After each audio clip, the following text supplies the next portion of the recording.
Thanks for joining us at 9 News Plus. I'm Chris Bianchi. Now, I think we all know at this point that exercising and getting a good night of sleep is good for you. But what if you get one and not the other? That's where things could get a little bit tricky. And there's a new study that says that a short sleep, so if you get less than, say, 6 hours worth of sleep, that negates the positive impacts from working out earlier in that same day. So joining us with a bit more about this fascinating study from the University College of London is Dr. 90's medical expert, Dr. Payal Kohli. Thanks so much for joining us here today, first of all. Second of all, I guess, Dr. Kohli, it says that the study tells us you really need to sleep and get that full night's worth of sleep. Is that the kind of main takeaway here? Yeah, it's really fascinating because a lot of us, when we think about trying to work exercise into our schedule, we think maybe we'll wake up a little bit earlier in the morning, maybe exercise before the workday starts, or stay up a little bit later at night, and exercise and then eat a little later dinner. But really what we're learning based on this study, which is a large study, and that was the big strength of the study, 9,000 people followed for 10 years. Wow. So good, solid body of evidence is that it may not matter if you exercise if you don't get enough sleep. So if I think about it in my head like a pyramid, sleep really then becomes the base or the foundation of that pyramid in terms of healthy living. And we know, Chris, that sleep has so many benefits, whether it comes to our immune system, whether it comes to our risk of heart attacks and strokes, whether it comes to our longevity, how long we live. Sleep is when our body repairs itself. Sleep is when our immune system kind of flexes its muscles and revs itself up. Sleep is when our brain resets itself, when we consolidate our memories, when we think about our knowledge. So when it comes to preventing cognitive decline, which is what this particular study looked at, that sleep becomes incredibly important. Now, if you think about the physiologic effects of exercise, how does exercise help to prevent cognitive decline? Well, it actually improves blood flow to the brain. So you actually think about it like watering your plants. You're getting more blood flow up there. You're getting more healthy chemicals up there because the blood vessels have healthy changes when you exercise, and that's the way in which it helps. But if you're thinking of swapping one for the other, this study tells us that's probably not okay. I guess you kind of alluded to it. So you mentioned the base of the pyramid and how sleep's at the base of it. Does this study come away saying that sleep is more important than exercise, perhaps? In this particular window of people, and it talks about kind of the middle age window, so 50 to 70 sort of seems like where you may need, in terms of importance, sleep may rank higher than exercise, because people who slept a lot but didn't exercise had a slower cognitive decline than people who exercised a lot but didn't sleep as much. And there were these kind of short sleepers, is what they called it, which was less than 6 hours of sleep a night. So maybe in that particular window, especially as we get older, we start to get at risk for cognitive decline because our brain is getting older, our blood vessels are getting older. So that kind of middle-aged window is when we're at biggest risk for cognitive decline, really making sure we have that enough time to repair the damage in our brain cells, to make sure that we're sleeping at least 7 to 9 hours a night becomes even more important. So you mentioned 6 to kind of 8 hours, that being kind of the main time window.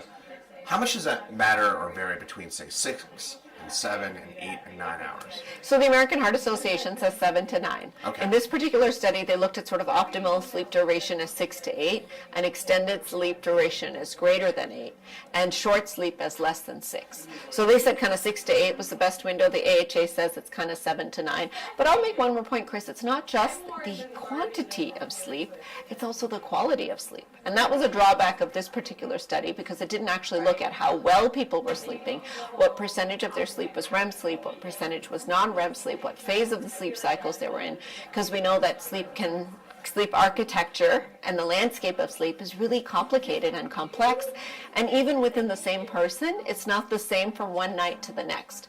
So what your behaviors are doing, whether or not you're drinking alcohol close to bedtime, like on the weekends, whether or not you're looking at a TV screen or a device screen right before bedtime, like we all do, whether or not you're doing those kinds of activities can also alter your sleep architecture even from one night to the next. And that were variables, of course, that were not controlled, but that can obviously impact the quality of sleep, which can then translate into whether or not sleep is giving us the same physiologic benefits every single night. So, okay, when it comes to exercise, maybe what are some tips about building that in to somebody's... I think somebody at home watching right now is saying, well, it'd be nice to have the time to be able to exercise and to sleep 6 to 8 hours a night. I think it comes down to that at the end of the day.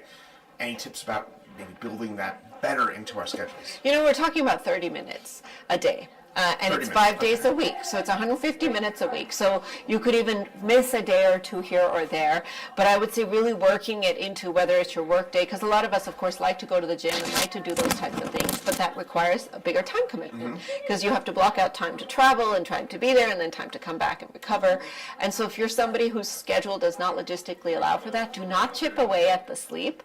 Instead, figure out how you can work that exercise into your daily day, whether it means sort of taking the stairs, whether it means 10-minute walks 3 times a day. Now you could probably get away from your desk for 10 minutes, you know, once in the morning, maybe after your breakfast, once around lunchtime, and then once in the evening right after dinner or what have you. So you really can find smart ways to incorporate. It doesn't have to be 30 minutes at a time. You can break it into 2 15-minute blocks or 3 10-minute blocks or what have you.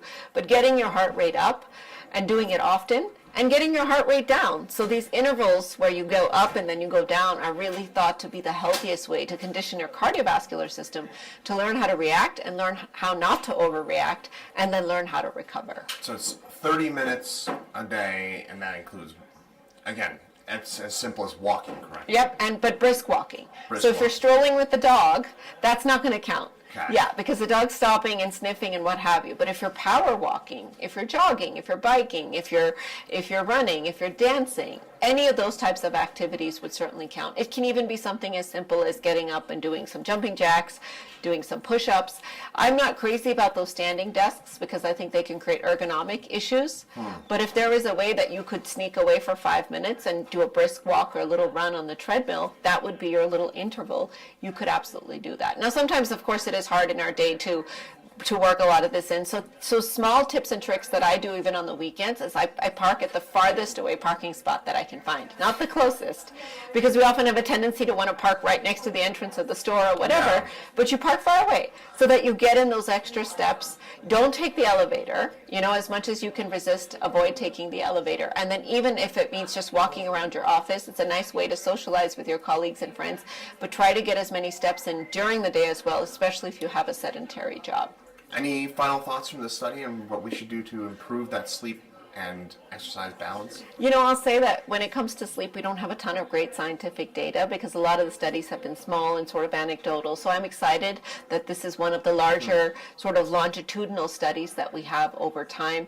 I'm looking for more research even earlier in life because what we're seeing here is that 50 to 70 sort of is the critical window. After 70, interestingly, you don't have the same sort of impact in terms of missing sleep. So it's almost like your brain has finished its aging or what have you potentially, but you want to make sure that even early in your life, so if you're in your 20s and 30s, I don't want you thinking you're invincible. I don't want you thinking you can cut away on the sleep.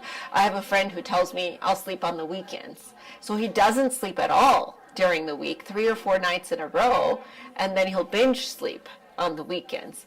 And that's not really how our brain works. You can't just not sleep and then binge on the weekends on sleep and think that you're balancing everything out. You really want to make sure to give your body some TLC because you only get it once. And when it comes to our brain and keeping our brain young and active, knowing that we don't have a lot of treatments when our cognitive function starts to go down, we want to do the best we can with prevention. Okay. Well, thanks, Dr. Kohli. I appreciate your insight on this fascinating study, and thanks again for lending us your expertise here today.